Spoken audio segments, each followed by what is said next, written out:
The folder landed on my desk at 4:47 on a Friday afternoon. I know the time because I had been watching the clock.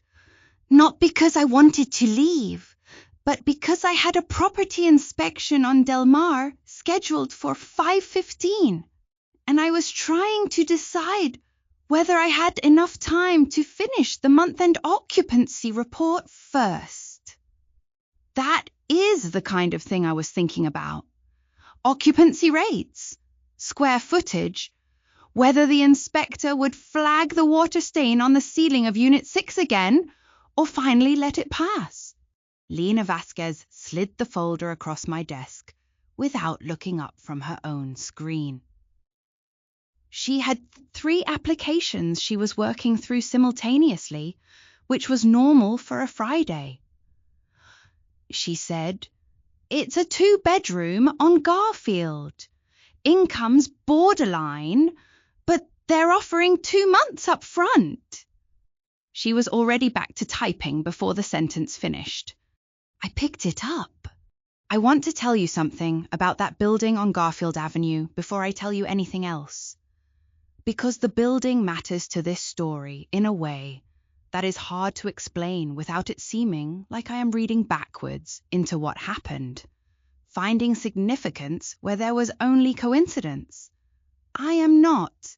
The Garfield Avenue property was the first unit I sourced and negotiated on my own, without a senior manager reviewing my comps or second-guessing my offer timeline. That was 4 years ago. I was 28, and I had just passed my property manager licensing exam on my second attempt.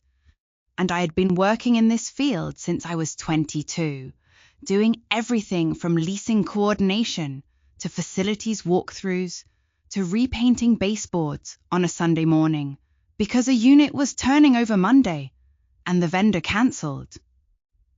I knew what I was doing by then. Hansi, I had earned the knowing.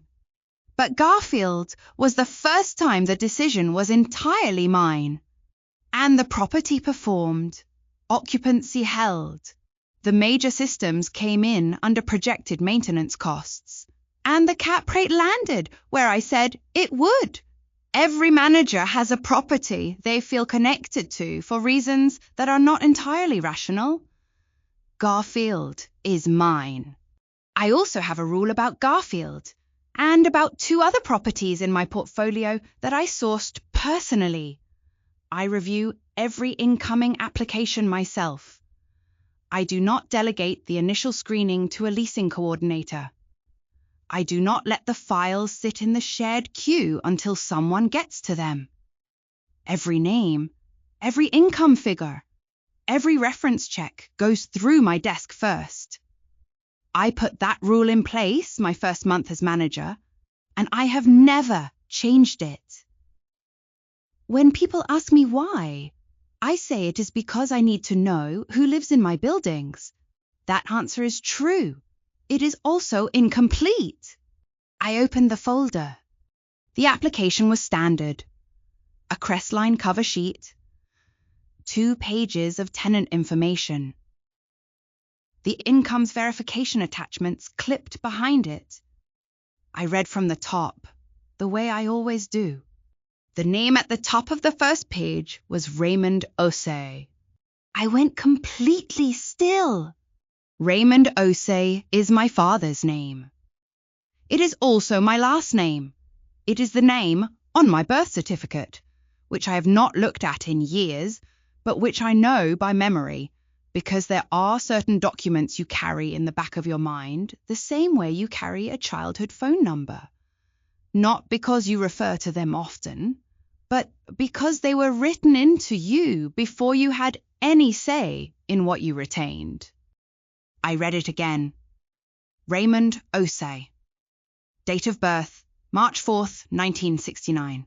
Current address, 802 Linden Court. Apartment 3B. Co-applicant, Patricia Drummond-Osei. I set the folder down flat on my desk. I did not close it. I put both hands on the edge of my desk and looked at the wall behind my monitor for a moment. at nothing in particular, just the wall.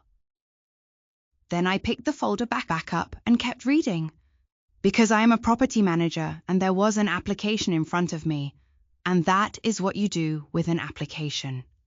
Patricia Drummond-Osei, date of birth, September 12, 1973. Employer, Lakeview Family Dental. Position, receptionist. Monthly income, listed, Raymond Osei. Employer, Lakefield Mechanical Services. Part-time HVAC technician. Social Security supplemental income. Listed. Combined monthly gross. I added the two figures in my head before I reached the pre-calculated total at the bottom of the income section. The numbers were borderline. Lena had flagged that correctly. For the Garfield unit at $1,475 a month, the standard threshold was combined income at 3 times the monthly rent, $4,425. Their combined figure came in at $4,280. Below threshold by $145 a month. Below threshold, 2 months offered up front. I kept reading. The rental history section on Crestline applications runs 5 years back. Near 3 prior addresses. Space for landlord contact information. An explanation field for any gaps or adverse history. Raymond's history ran as follows. The current Linden Court address, taken in 2021. Prior to that, a unit in Moorfield, 2018 to 2021. The landlord contact information was complete. The line for adverse history was blank. Prior to that, a single-family home in Kellerton, 2014 to 2018. And prior to that, the oldest entry in the 5-year look-back window, just barely, a property listed at 4417 Overhill Drive. Tenure listed as 2008 to 2013. So the landlord contact field would normally appear. The line was blank. In the explanation field, written in the cramped capital letters of someone filling out a paper form by hand, it read, "Property transferred. See attached note."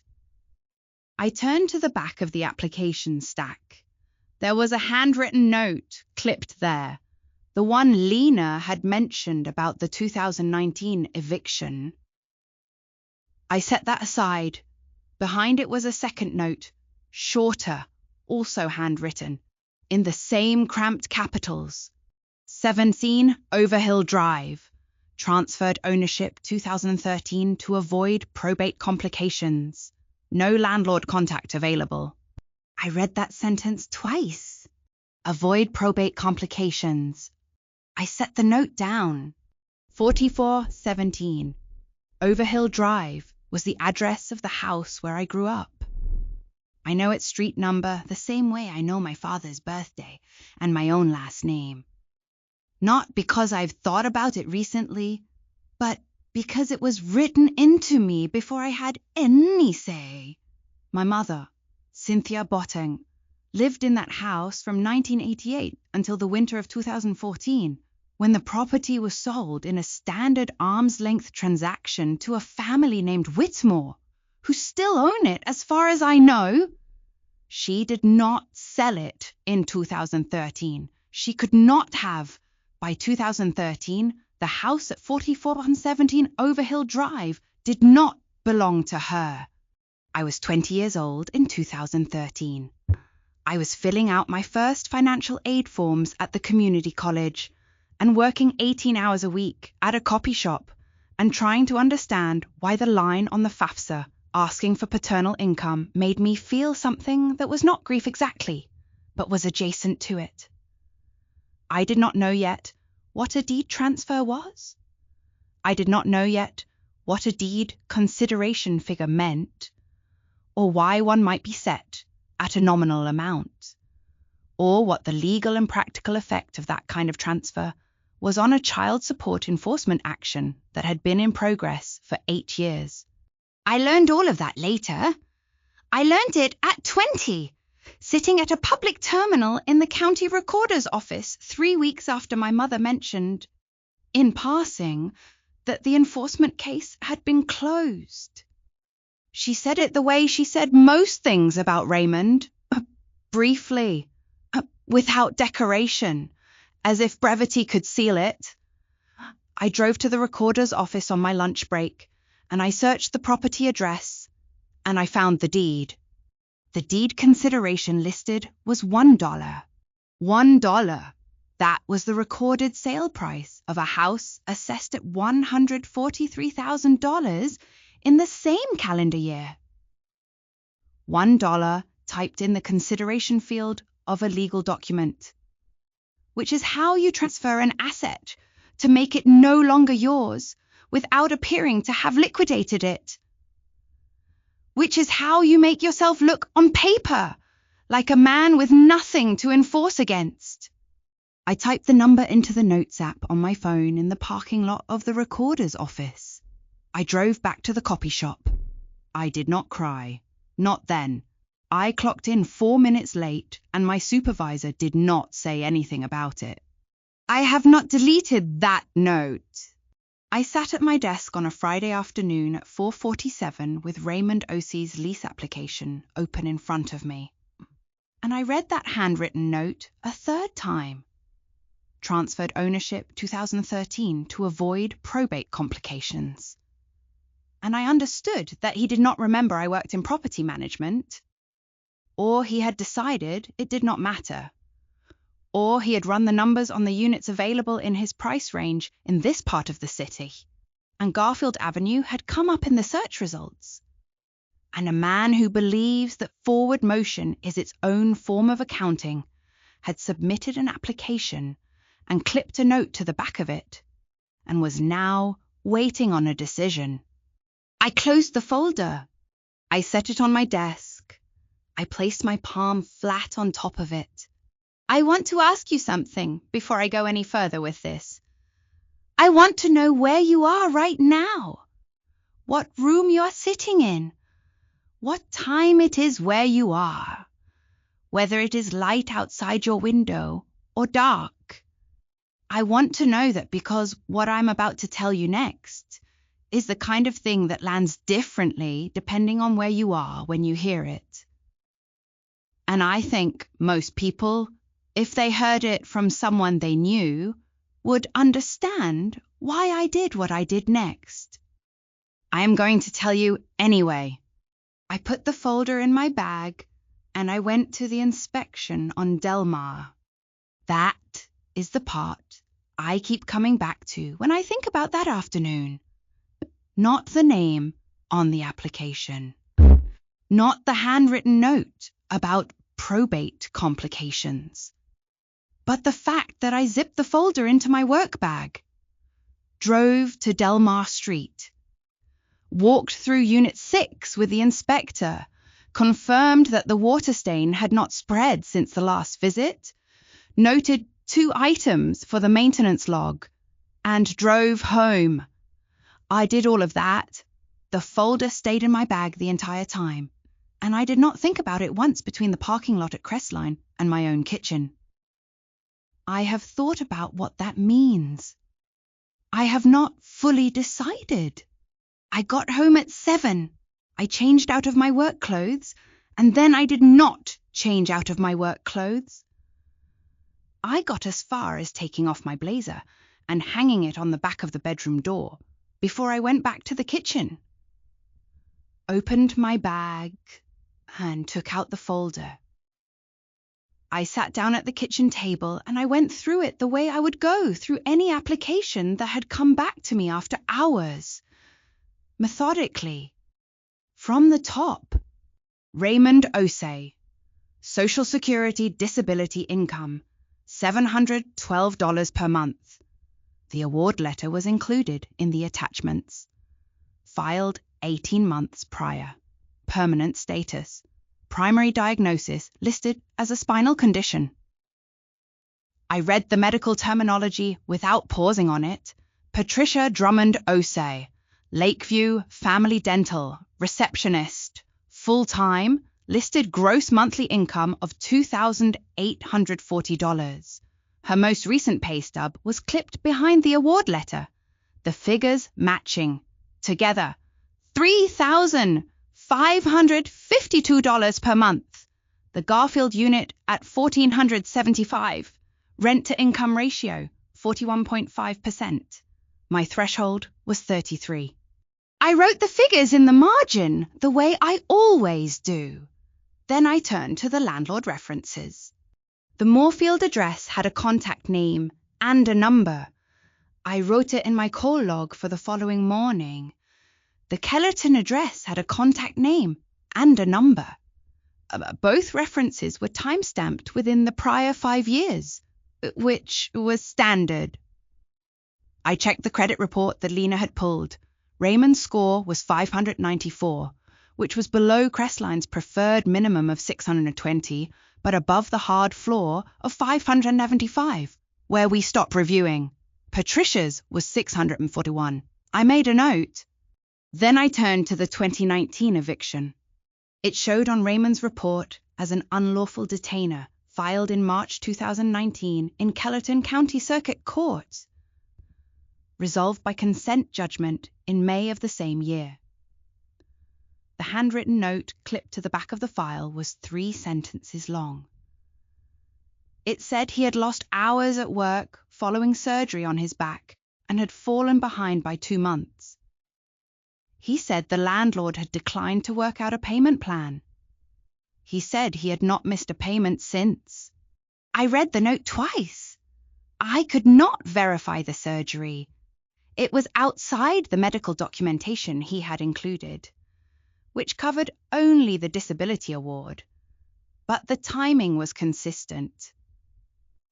The Kellerton landlord reference covered 2014 to 2018, which ended 1 year before the eviction.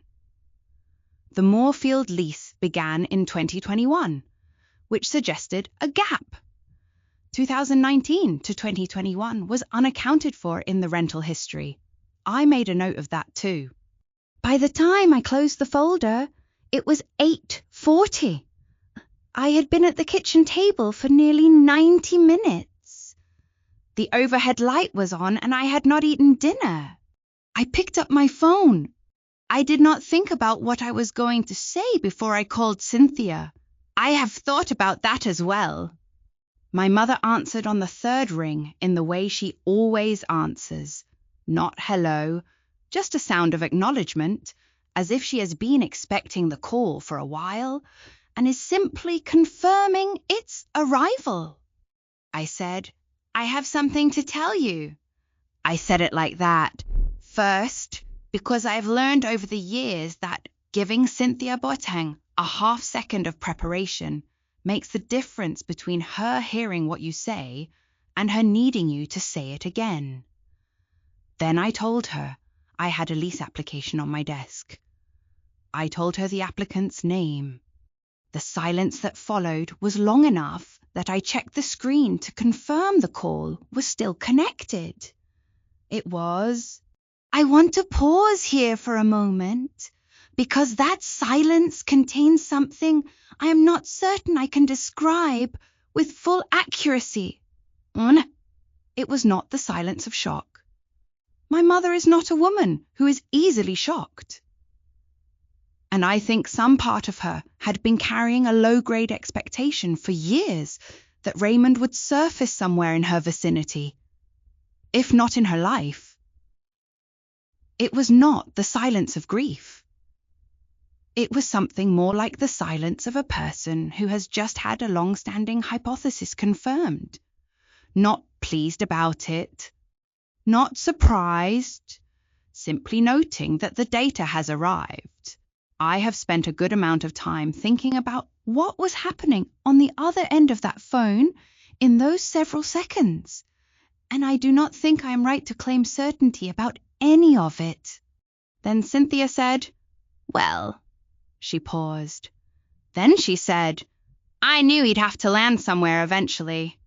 Her voice was measured.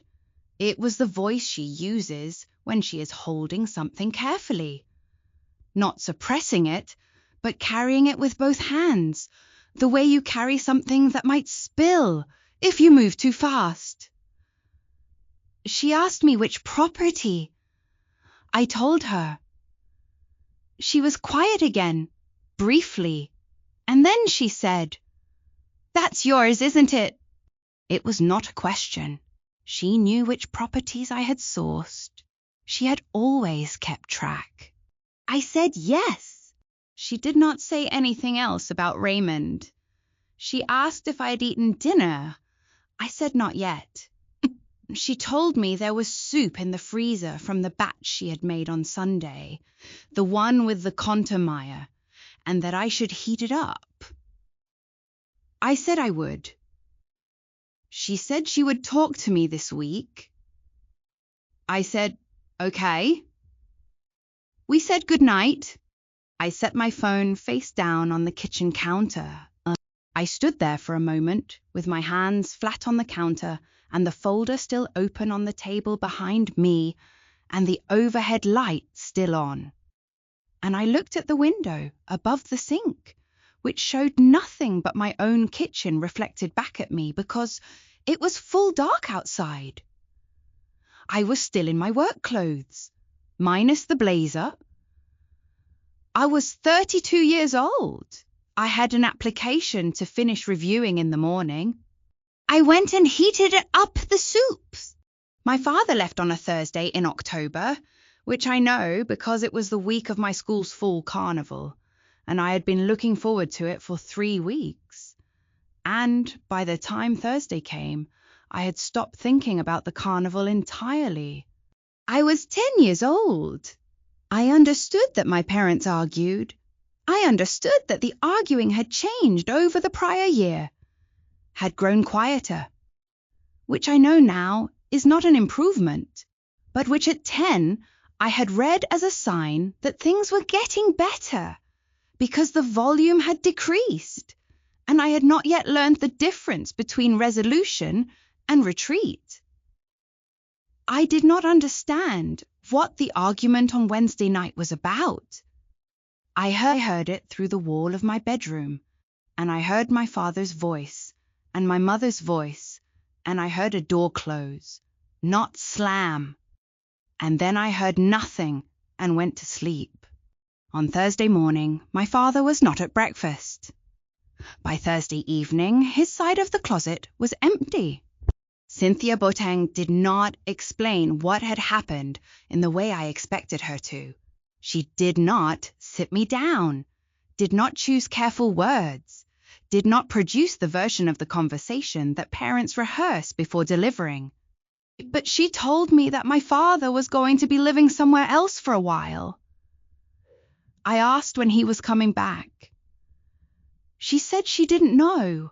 I asked if he was coming to the carnival. She said probably not. That was the whole conversation.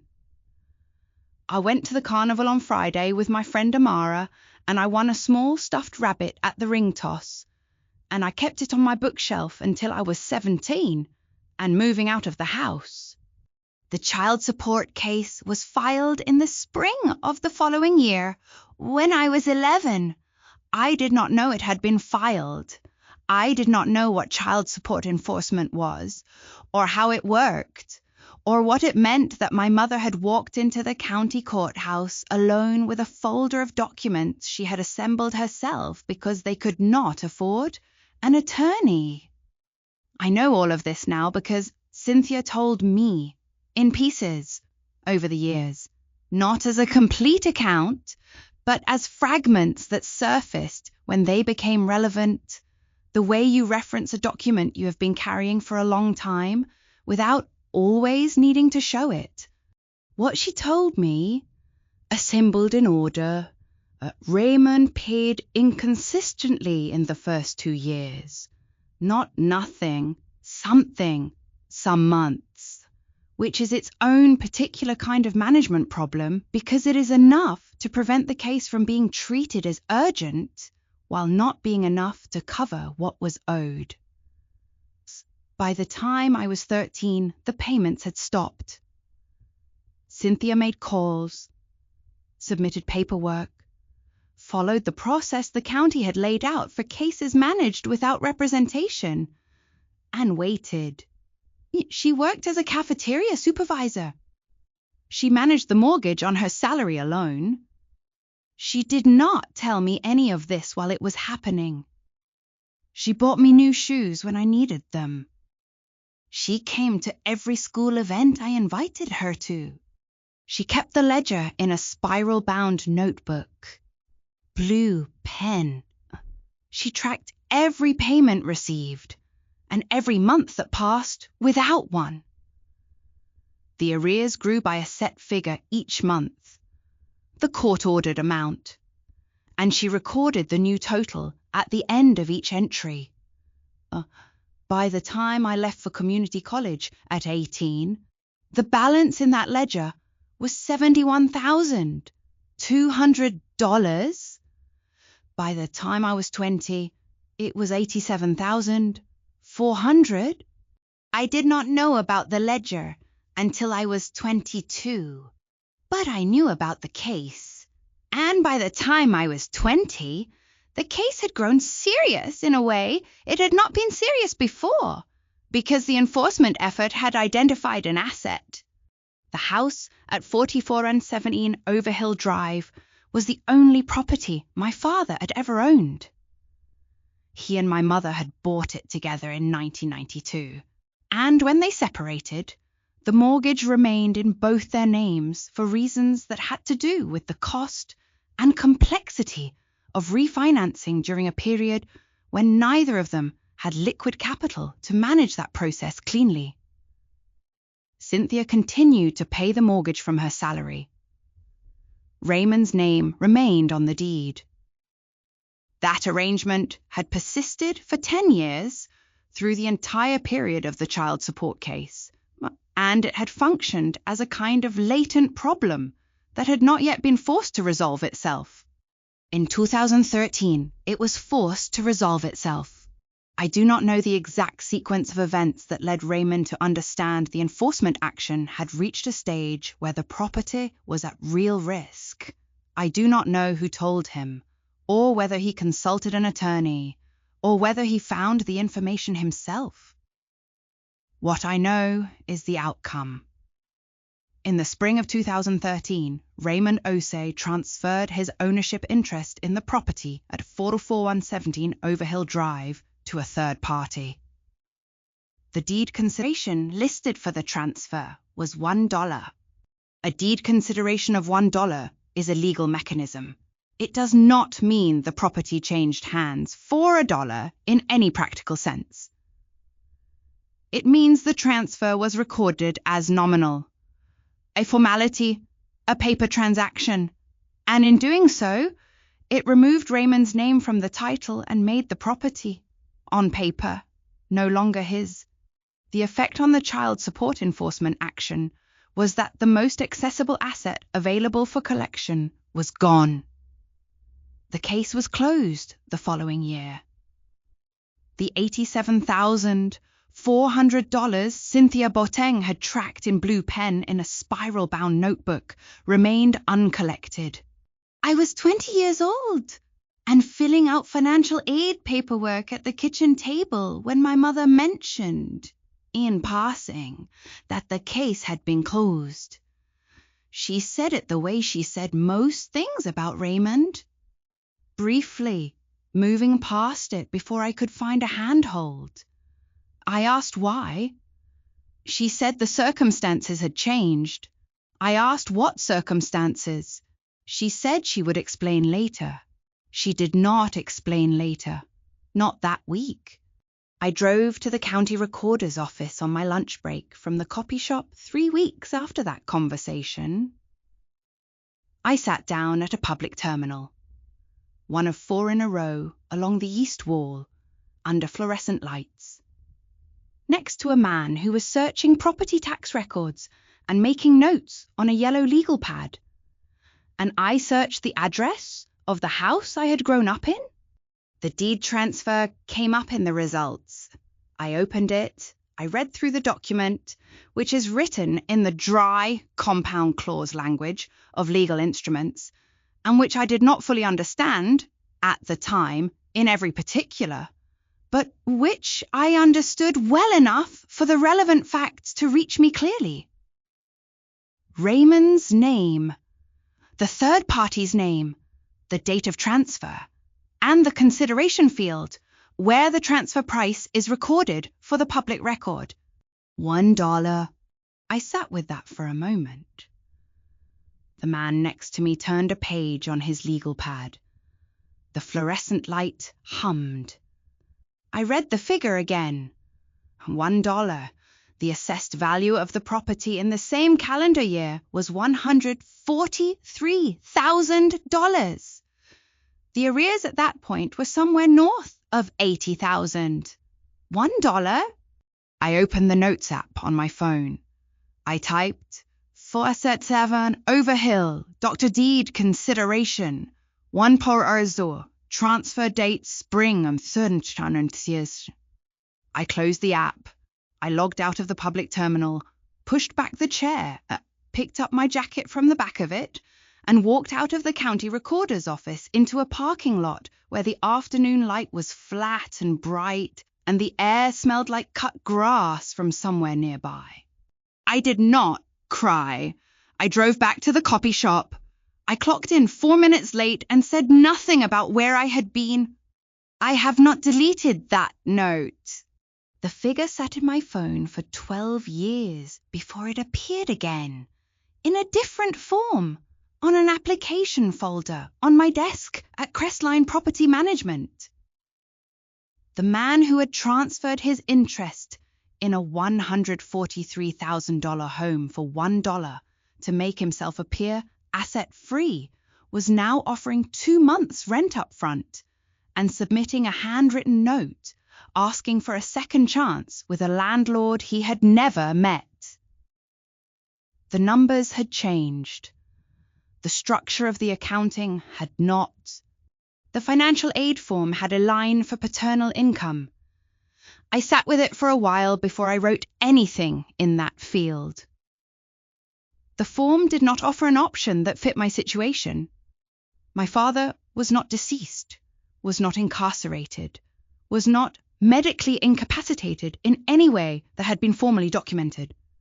He simply did not participate in my life or my finances, and had not since I was 10 years old. The field did not have a box for that. I wrote unknown and moved on to the next line. The financial aid office sent a follow-up letter asking me to clarify. I went in person and explained briefly that I had no contact with my father and no information about his income. The counsellor looked at the form, looked at me, and made a note. The clarification was accepted. I received a partial grant and 2 subsidized loans. I started community college that fall. At 22, I took a job as a property management assistant at a firm in the north part of the city. The salary was $38,400 a year. The job involved leasing coordination, tenant communication, maintenance scheduling, and whatever else the property managers needed handled that did not require a license. I was good at the administrative structure of it. The intake systems, the filing, the way information needed to move from one point to another without getting lost. I was less certain that first year whether I had any real instinct for the work beyond its organizational surface. I spent a lot of that year watching what the license managers did and trying to identify which parts of their judgment were learnable and which were simply accumulated. Most of it turned out to be learnable. I took on a second job at 23 to build the savings I needed to sit for the licensing exam and cover the coursework required to be eligible for it. The exam required passing a pre-licensing course of 60 hours, plus a state examination, and the continuing education requirement after that was ongoing. I did the coursework on evenings. The study hours were distributed across whatever flat surfaces were available. My kitchen table, the break room at the copy shop, I still worked weekends. The library on Sunday mornings before it got busy. I failed the state exam the first time by 4 points. I passed it the second time with a score I do not remember exactly, but which was comfortably above the minimum threshold. Between 23 and 28, I took on more responsibility at Cresslin as positions opened up. I handled tenant disputes and lease renewals and vendor negotiations and the particular combination of administrative precision and interpersonal management that property work requires. I made mistakes and corrected them. I built relationships with maintenance contractors and learned which ones would show up on time and which ones needed a follow-up call. I identified which unit types in each property turned over most frequently and why. And I adjusted leasing language and showing schedules accordingly.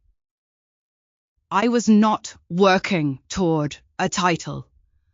I was working toward the point where I would stop feeling, at the start of each day, like I was in the early stages of knowing what I was doing.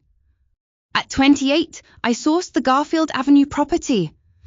I negotiated the acquisition terms, ran the income projections, presented the analysis to senior management, and watched them approve it with the same quiet matter-of-factness with which they approved any other property in the portfolio. There was no ceremony. Nobody made a note of the fact that it was the first unit I had fully brought in myself.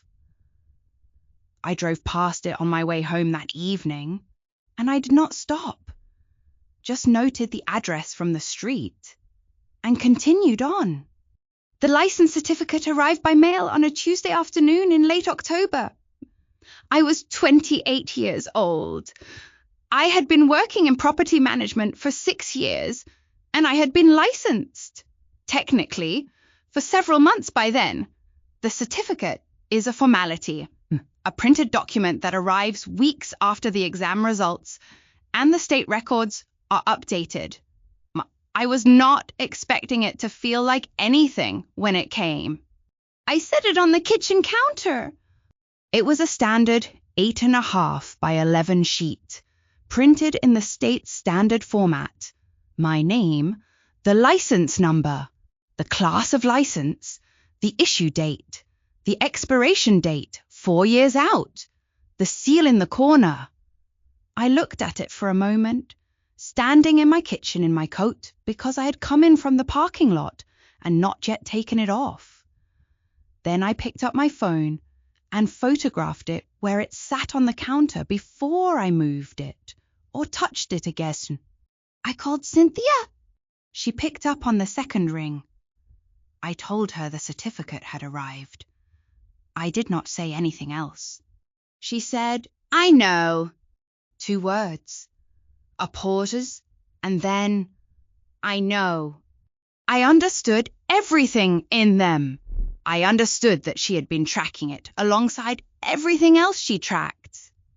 The same way she had tracked the ledger entries. The same way she had tracked every tuition payment and every financial aid renewal and every employment verification form I had ever asked her to fill out. I understood that she had been waiting for this specific form of the outcome. Not impatiently, but with the attention she gave to all long-running accounts. I understood that she was not surprised, and that her not being surprised was the highest form of confidence she had ever expressed to me. I did not say anything else. Neither did she. We stayed on the line for a few seconds, and then we said, "Good night." The certificate is in a frame now, in my office at Crestline. I hung it myself, level, on the wall behind my desk. I called the Moorfield reference on Monday morning at 9:15, before I had opened anything else on my desk. The landlord was a property management company, not an individual owner, which meant my counterpart On the other end of the call was another leasing coordinator working through a standard reference request, the same way I would have. She pulled the file, Raymond Osei, Tenancy 2021, to present, current. She confirmed the move-out had been scheduled for the end of the current month. On-time payments for the duration of the tenancy, with one exception in the second year. A 5-day delay that resolved without formal notice. No property damage claims. No lease violations on record. She read it the way I would have read it. Matter of fact, neutral, complete. I thanked her, noted the reference as verified, and moved to the Kellerton file. That call took 7 minutes. The landlord was a private owner who had managed the property himself since 2009 and who answered his phone on the first ring. He remembered Raymond and Patricia without needing to look anything up. He said they had been good tenants for 4 years, that they had given 60 days' notice before vacating, and that he would rent to them again without hesitation. I wrote that down. I ran the full credit check through the Crestline system using the authorization Raymond had signed on the application. His score had not changed from what Lena had pulled during the initial screen, 594. Patricia's remained at 641. I reviewed the full report on both, the payment history, the open accounts, the one collection item on Raymond's report from 2020 that had been satisfied and closed, the age of their oldest accounts. Nothing in the reports contradicted what the application stated. Nothing introduced new information I did not already have. The income verification was the last step. I called Lakeview Family Dental's main line and asked to speak with HR. A woman confirmed Patricia Drummond-Osei's employment status, her full-time standing, and her salary range. She did not give me the exact figure, which is standard, but she confirmed the figure on the application fell within the range she could verify. I noted the call in the file. Raymond's Social Security Award letter was self-verifying. The document included a contact number for the Social Security Administration's income verification line, which I called, confirmed, and documented. I set the completed file on my desk. I have thought about what I expected to feel at that moment, and I am not certain I expected to feel anything in particular, which may be why what I actually felt was more legible to me than it might otherwise have been. It was not satisfaction in any uncomplicated sense. It was not the particular flat neutrality that sometimes follows a hard decision finally made. It was something more specific than either of those, a recognition that the process had done exactly what it was designed to do, and that the outcome the process had produced was the correct one by every standard the process was built to apply. Raymond Osei and Patricia Drummond-Osei met Crestline's modified approval criteria. The application was approvable. People sometimes ask me, not about this situation specifically, but about property management in general, whether I ever let personal feelings influence a decision. I tell them no, and I mean it, and I understand that my meaning it in this particular case will seem implausible to some of the people listening to this. I want to be precise about what I mean when I say it, because the precision matters here. Approving Raymond's application was not an act of forgiveness. It was not an act of punishment by another name. It was not a performance for an audience that did not exist yet in that moment. It was a transaction, processed according to standard. And the reason I processed it according to standard was not because I felt nothing about who the applicant was. It was because the standard was mine. I built my professional standing on applying it without exception. The one person I was not going to make an exception for was Raymond Osei. That is the whole of what I mean. I opened the approval letter template, filled in the applicant names, and the unit address, the lease commencement date, the monthly rent of $1,475, and the move-in requirements. I printed it. I read it once through, the way I read every approval letter, checking for errors in the figures and the dates. There were none. I picked up the pen I keep in the cup on the right side of my desk. A black ballpoint. The same one I use for every document that leaves this office with my signature on it. And I signed the letter on the property manager line. I folded it in thirds. I slid it into a crestline envelope. Sealed it. Wrote the address from the application in my own handwriting and set it in the outgoing mail tray. Raymond's cashier's check for $2,950 had been sitting in my top drawer since Friday. I took it to the credit union that afternoon on my lunch break and deposited it into the Crestline operating account, the same account where every security deposit from every property in my portfolio is held. The teller printed a receipt. I folded it and put it in my coat pocket. I drove back to the office. I had 2 more applications waiting in the queue. The appointment was scheduled for 10 o'clock on a Tuesday morning. I was at my desk by 8:15.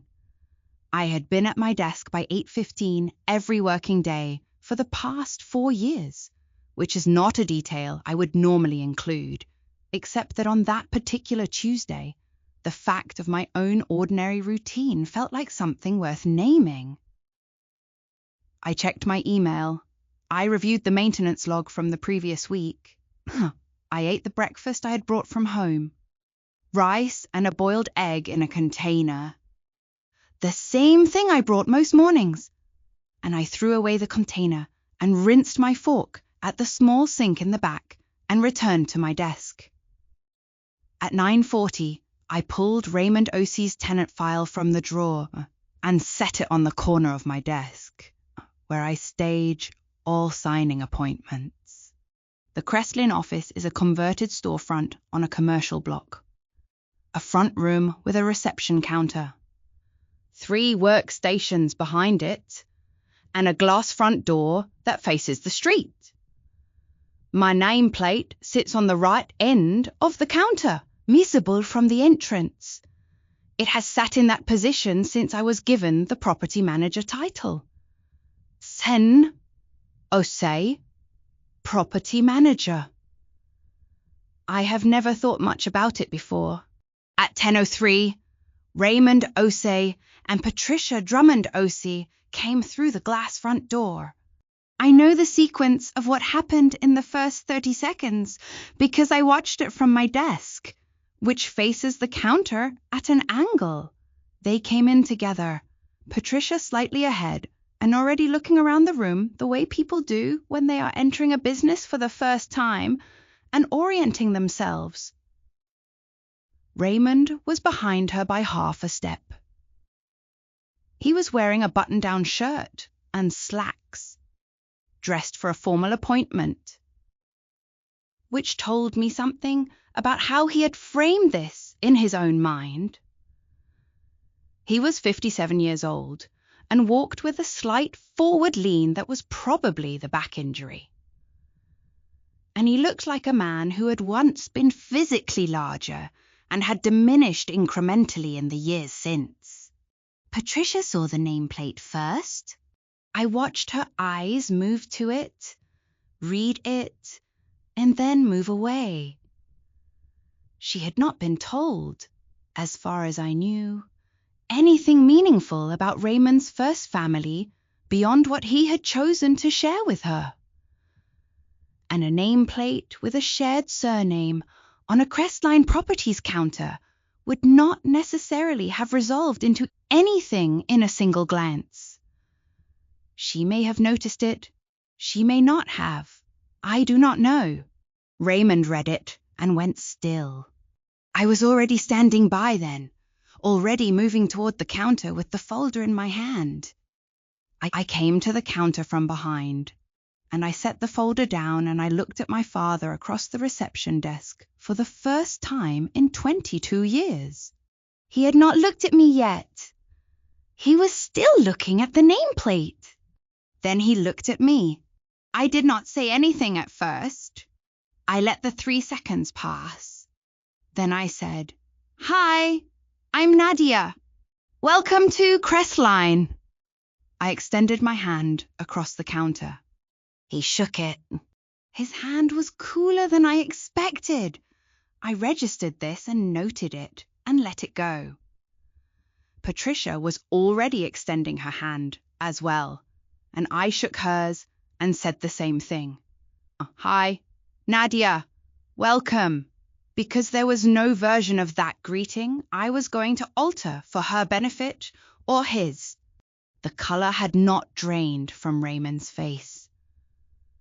That is the wrong way to describe what happened to his face. What happened was closer to a kind of internal adjustment.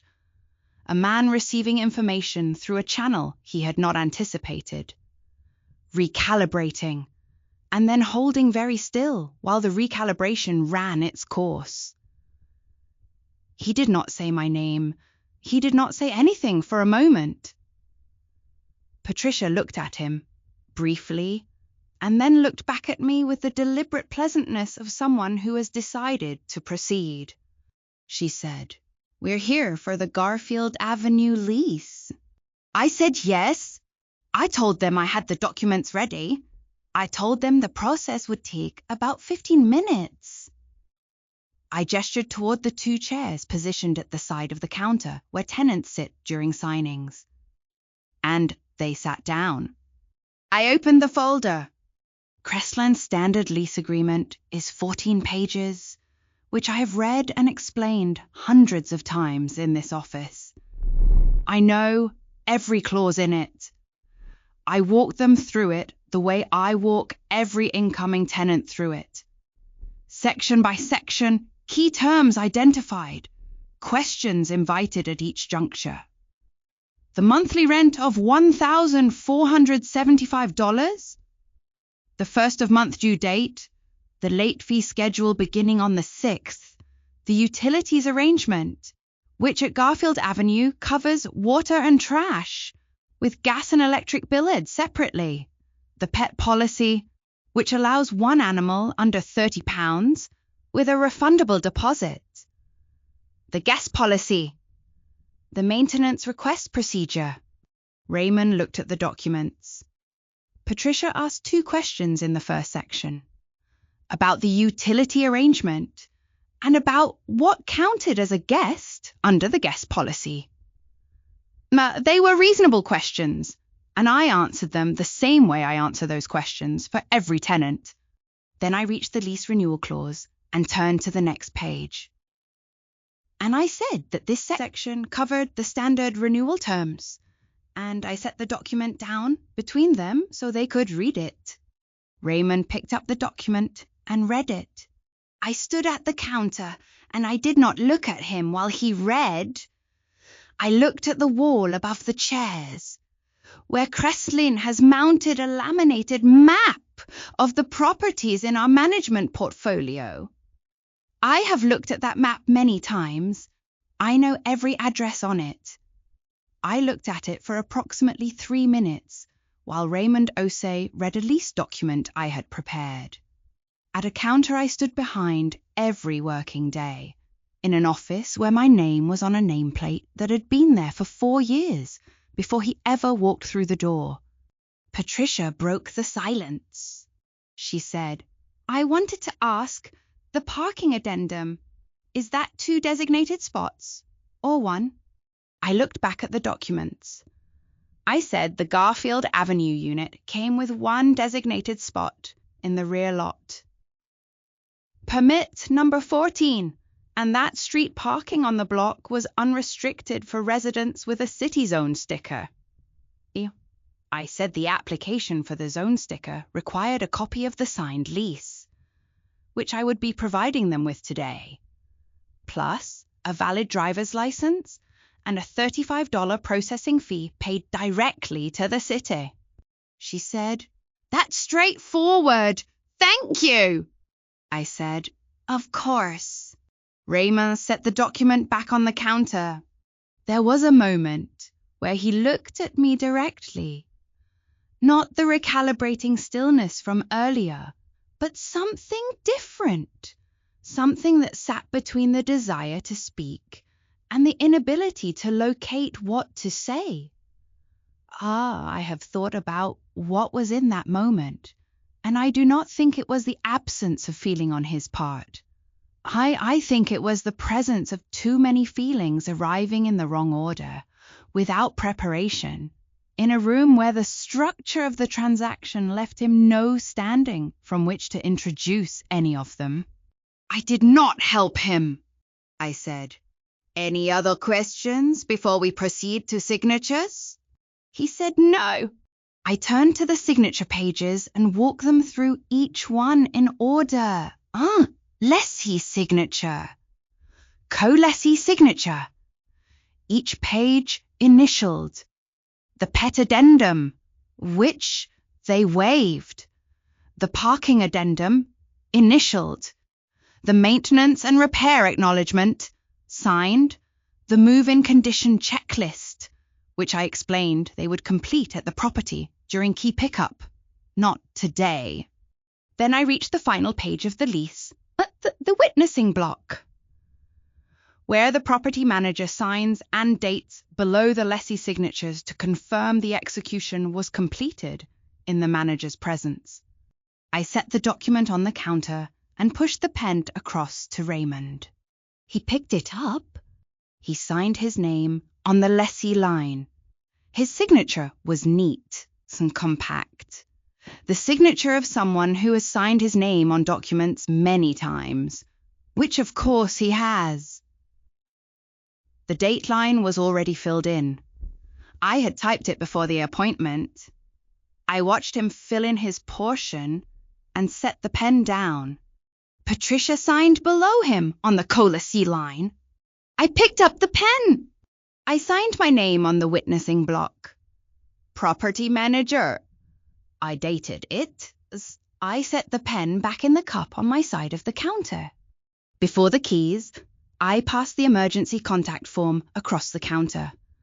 A single half page that Crestline requires for every new tenant file, which collects one name and one phone number to be contacted in the event of a maintenance or safety emergency when the tenant cannot be reached.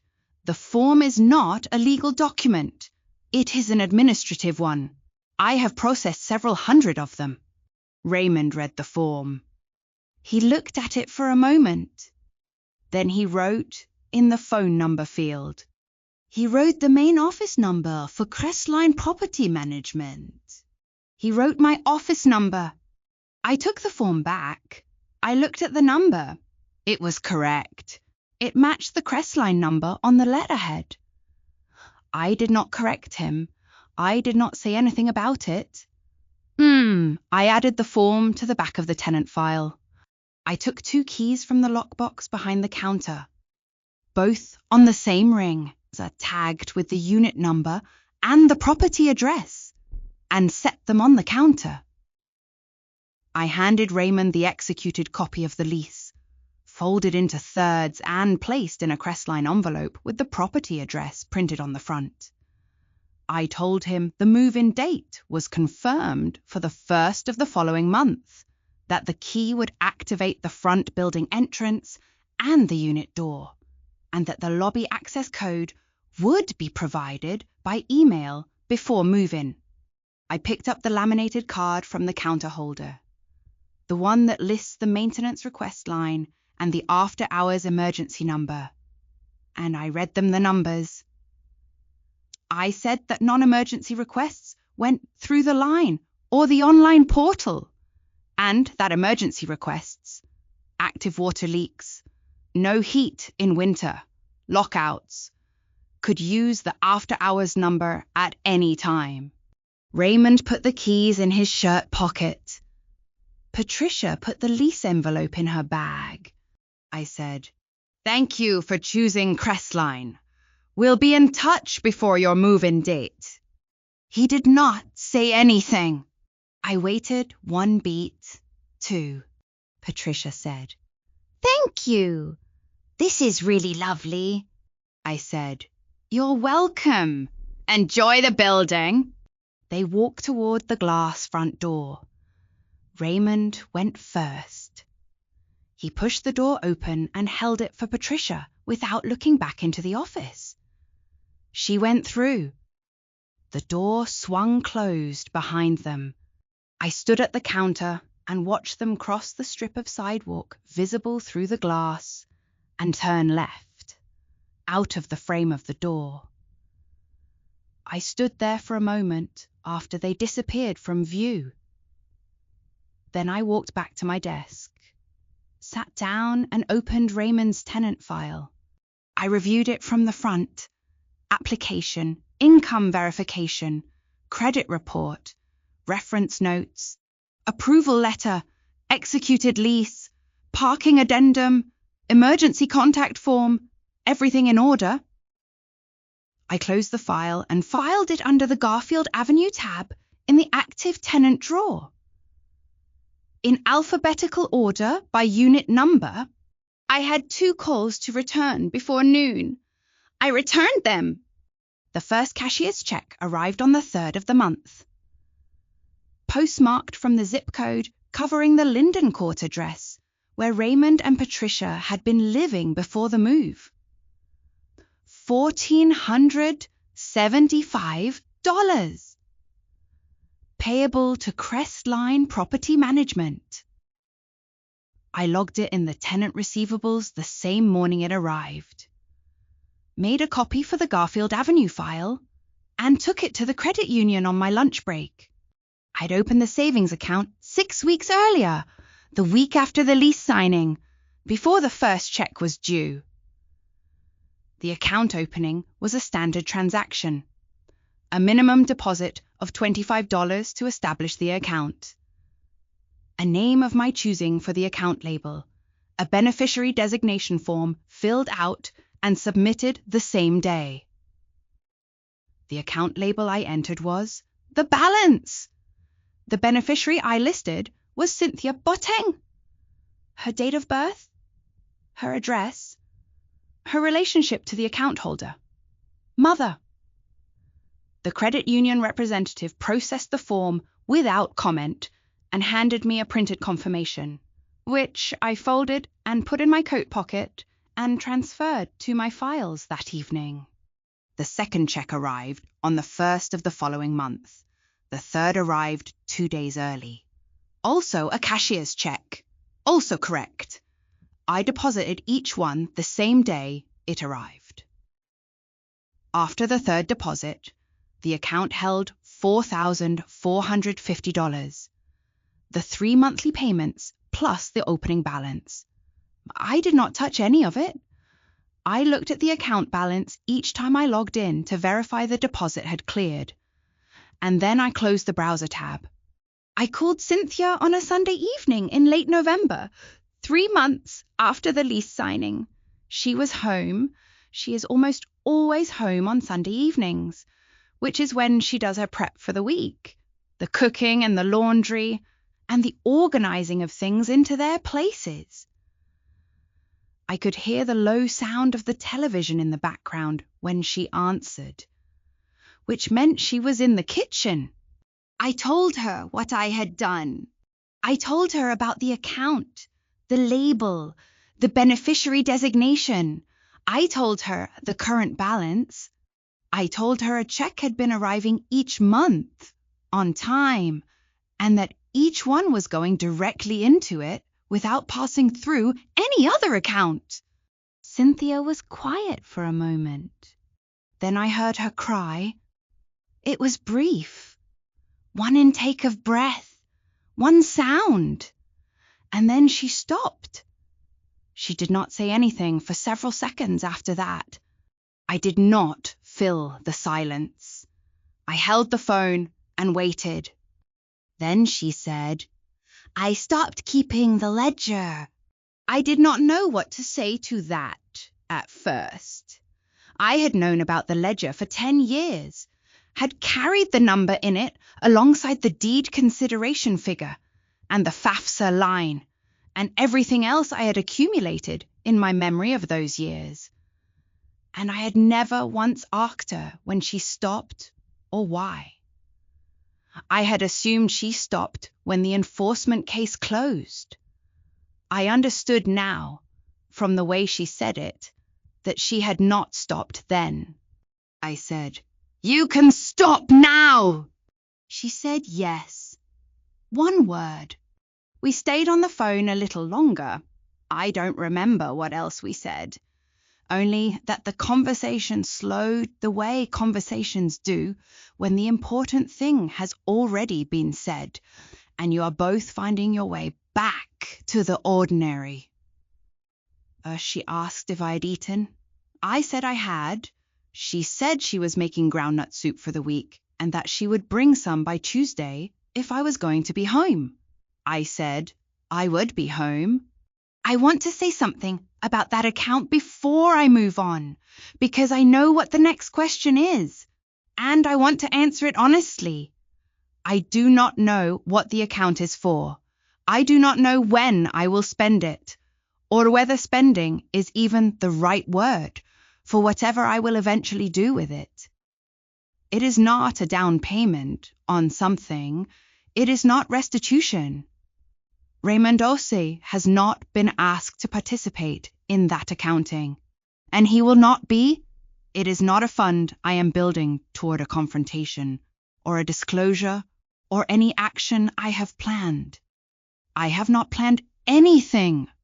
What I know is that the account exists, and that Cynthia Boateng is listed as its beneficiary, and that every month a cashier's check arrives in the mail from my father, and I deposit it there and do not touch it. I know that the number in that account is the only ledger entry that has moved in the right direction in 22 years. I know that Cynthia kept a spiral-bound notebook in blue pen for most of my childhood, tracking a debt that was never paid, and that she has now closed it, and that the closing has something to do with what I am doing, even if I cannot draw the line between them precisely. That is as much as I can say about it. The following Monday, I opened the new week's application queue. There were 4 incoming files, 2 studios, 1 3-bedroom on the east side of the portfolio, 1 application for a Garfield Avenue unit 2 floors above Raymond's. I pulled each one, verified the income figures, noted the questions for follow-up. The Garfield file had a pet on the application, a dog. Weight listed at 26 pounds, within policy. I made a note to confirm the breed documentation and moved to the next folder. It was a Monday morning. There was work to do. I still think about the moment Raymond set the pen down on the counter after he signed. Not what he looked like, not what I saw in his face. I have already told you what I saw, or what I think I saw, and I am not certain my read of it was complete or accurate.